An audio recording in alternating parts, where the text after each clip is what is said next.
There's no doubt that Princess Diana's relationship with her mother-in-law was a complicated one. The Princess of Wales is the subject of an upcoming biopic titled Spencer, which stars Kristen Stewart as the beloved royal. And in Season 5 of The Crown, premiering on Netflix in November 2022, Diana's later years will be explored in the historical drama. Royal author Matthew Dennison told Fox News that Queen Elizabeth II was sympathetic to Diana as the princess's marriage to her eldest son, Prince Charles, became fractured. "There's no doubt that the Queen was sympathetic to the Princess of Wales," he explained. "But you know, people didn't discuss mental health to the extent that we do today. And people's knowledge of it was less. And of course, the Queen, being a generation older than the Princess of Wales, had a very old-fashioned upbringing. It was a late 19th century upbringing where you certainly didn't talk." Dennison, who has written 8 critically acclaimed books, has recently penned The Queen, a new biography that explores Elizabeth's decades-long reign. He spoke to several palace insiders, both past and present, to tell the reigning monarch's story. Diana was just 19 years old when she became engaged to Charles, the heir to the throne, who was 13 years her senior. The union resulted in a fairy tale wedding in 1981 watched by hundreds of millions of people from around the world. The couple separated in 1995. Diana gave an interview to the BBC in which she said the marriage had failed because Charles was still in love with an old flame, Camilla Parker Bowles. Diana said she was devastated when she found out in 1986, 5 years after her marriage, that Charles had renewed his relationship with Camilla.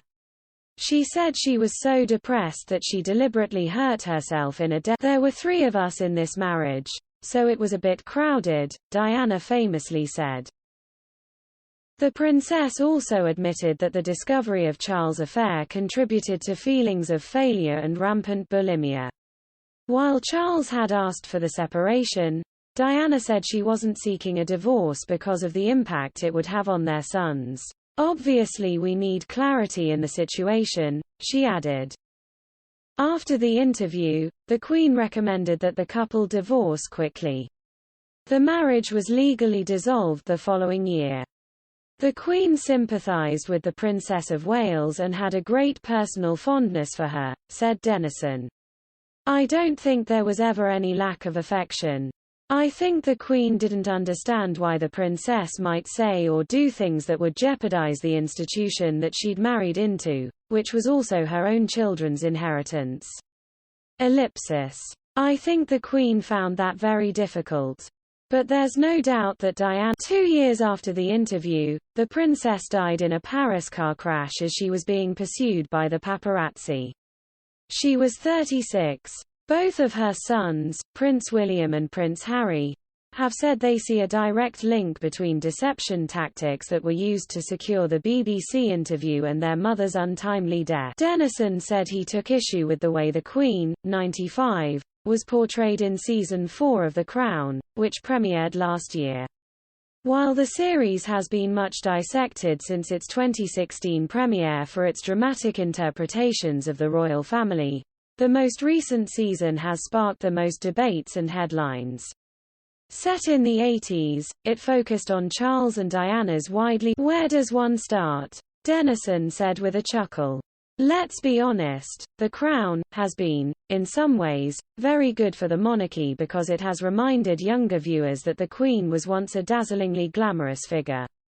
Many people of course remember the Princess of Wales and how radiant she was.